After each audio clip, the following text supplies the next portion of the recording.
ആവശ്യമായ വിജയം കരസ്ഥമാക്കാനുള്ള പരിശീലനം ഇനിയും ആരംഭിക്കണം. എനിക്ക് കൃത്യമായി പറഞ്ഞാൽ ഒരു മാസം ചില്ലറ ദിവസമാണോ സംസ്ഥാന ഉച്ചകോടിയിൽ പങ്കെടുക്കാൻ. അപ്പോൾ ആ നിലയിലേക്ക് മത്സരം സംഘടിപ്പിക്കാൻ സാധിക്കും. സ്കൂൾ ഉച്ചകോടിയുടെ സംഘാടകനായി പ്രവർത്തിക്കുന്നില്ല. പക്ഷേ കോളേജ് തലങ്ങളിൽ മത്സരം നടക്കുമ്പോൾ യൂണിവേഴ്സിറ്റി ഫെസ്റ്റിന്റെ സംഘാടകന്മാരുകളായി പ്രവർത്തിക്കുകയാണ്. പലപ്പോഴും ഞാൻ എൻ്റെ അനുഭവം എന്ന് പറഞ്ഞാൽ ഈ നറുക്കിട്ട് കിട്ടിയ ടീമിനെ കാണില്ല. പ്രത്യേകിച്ച് ഡാൻസ് പെർഫോമൻസ് ആകുമ്പോൾ ഫസ്റ്റ് പെർഫോം ചെയ്ത കിട്ടൂലെന്നൊരു വ്യത്യാധാരണ നിലനിൽക്കുന്നത്. അപ്പോൾ ഈ നറുക്കിട്ട് ടീം ഒന്ന് എടുത്താൽ സ്റ്റേജിൽ ഫസ്റ്റ് കയറുന്ന ടീമിനെ പെട്ടെന്ന് കാണില്ല.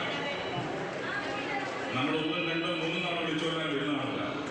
അവസാനം ബലം പ്രയോഗിച്ച് വേണമെന്ന് പറഞ്ഞാൽ ഒരാൾ വരും. ഗ്രൂപ്പ് ഡാൻസ് ആണെങ്കിൽ ഒരാൾ വന്നാലും സ്റ്റേജിൽ. അപ്പോൾ ആദ്യം സ്റ്റേജിൽ തൊട്ട് വണങ്ങി ബാക്കി ആരും വരുന്നില്ല. വരുന്നതാണ്